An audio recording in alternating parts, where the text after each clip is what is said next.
Nous entrons tout de suite dans le top 10 des constructions Lego les plus incroyables. Et pour ce numéro 10, intéressons-nous à un homme pas comme les autres. Nathan Sawaya a 51 ans. Il vit à New York. Pendant longtemps, il a exercé le métier d'avocat. J'ai exercé le métier d'avocat à New York. Et quand je rentrais à la maison le soir, j'avais besoin de m'échapper. J'aimais peindre, dessiner ou même sculpter. Nathan est un véritable artiste dans l'âme.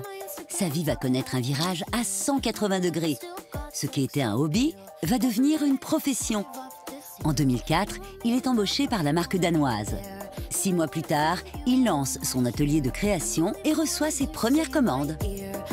Je rentrais à la maison et je m'occupais des commandes que je recevais de partout à travers le monde. C'était un gros risque parce que ce n'était pas régulier.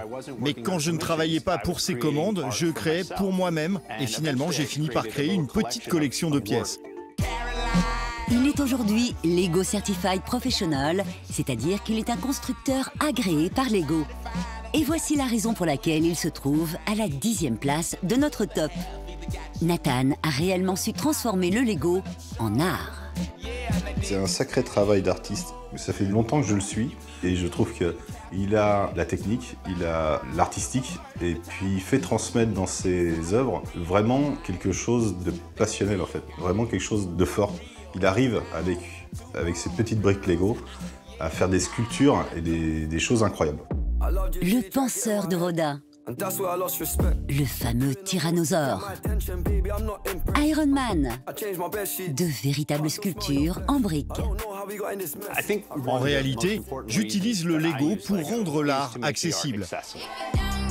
Récemment, il s'est lancé dans la reproduction de célèbres tableaux comme La Joconde ou Le Cri d'Edvard Munch. C'est ça qui est impressionnant. C'est que même avec une petite brique de plastique, on arrive à regarder quelque chose et d'avoir de l'émotion de ce qu'on regarde. Ses incroyables prouesses techniques et son talent indéniable font de lui un véritable artiste qui expose partout à travers le monde. L'histoire vraie d'un rêve de gosse devenu réalité.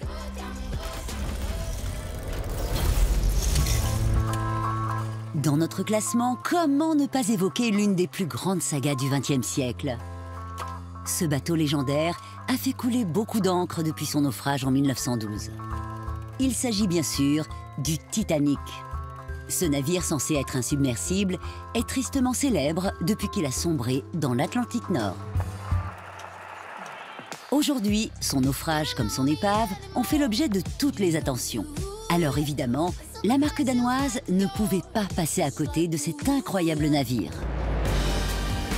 Tout d'abord parce que la maquette Lego du Titanic recèle quelques particularités.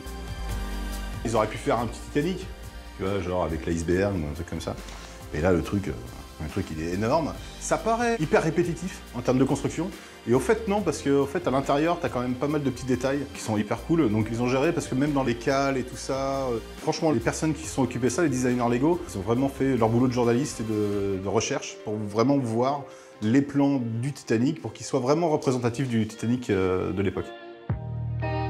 Cette maquette de plus de 9000 pièces fait évidemment l'objet de nombreuses vidéos sur le web.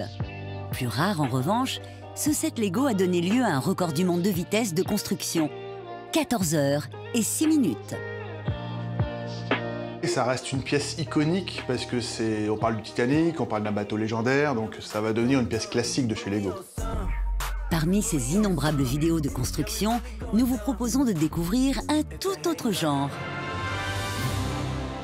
Elle est l'œuvre d'un certain Henry Huggins.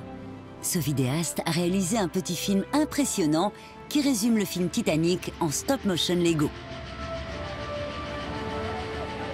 Ce film, il est fascinant au sens où on s'y croit. Et là, on arrive à sortir de ce côté presque dramatique, puisque le Lego, c'est jamais tout à fait triste. Et c'est peut-être en ça que ce film est fascinant et qu'il a fait autant de vues, c'est que l'aspect dramatique est presque remplacé par un aspect ludique. Cette vidéo d'une rare qualité a fait 7 millions de vues sur YouTube en seulement quelques mois. Un score jamais vu pour une vidéo en stop motion. Preuve que plus d'un siècle plus tard, le Titanic reste une légende bien vivante.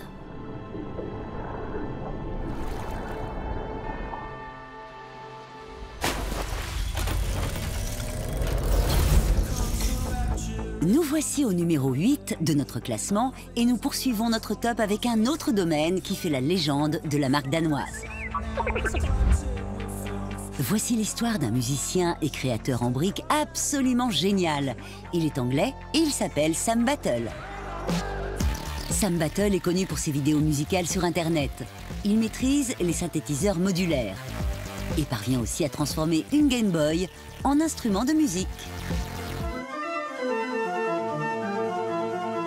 Fan de programmation et d'électronique, ce jeune homme de 34 ans s'est allié avec Lego pour recréer un orchestre automatisé à partir de milliers de briques. Mais pas n'importe lesquelles. Voici toute la bande de Star Wars transformée en véritable orchestre symphonique. Un orchestre en Lego capable de jouer le thème de Star Wars.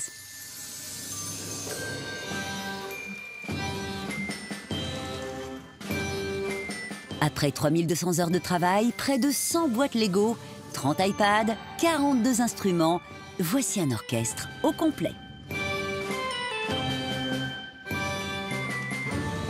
Nous avons ici l'une des musiques les plus emblématiques jouées par les personnages de cette saga de légende. Un travail de programmation, de construction et de création musicale absolument impressionnante.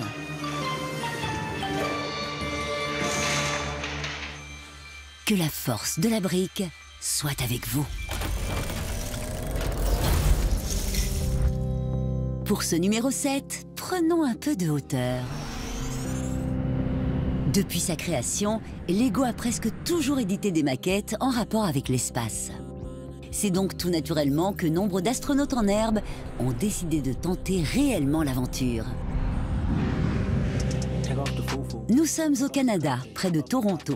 C'est ici que deux jeunes étudiants de 17 ans ont tenté un pari fou, envoyer une petite figurine dans la stratosphère.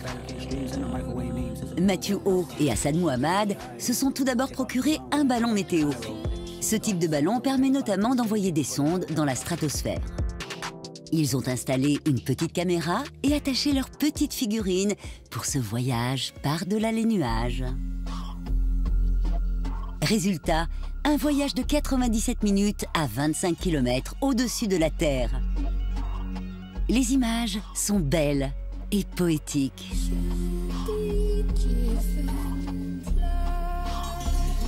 La figurine bénéficiait même d'un parachute pour assurer son retour sur Terre.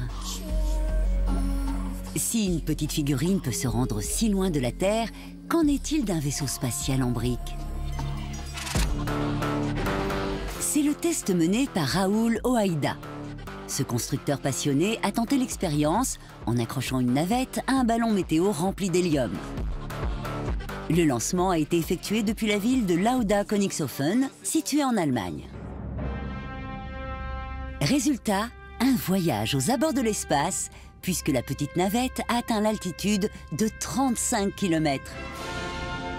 Un voyage qui établit le record du Lego étant allé le plus loin de la Terre.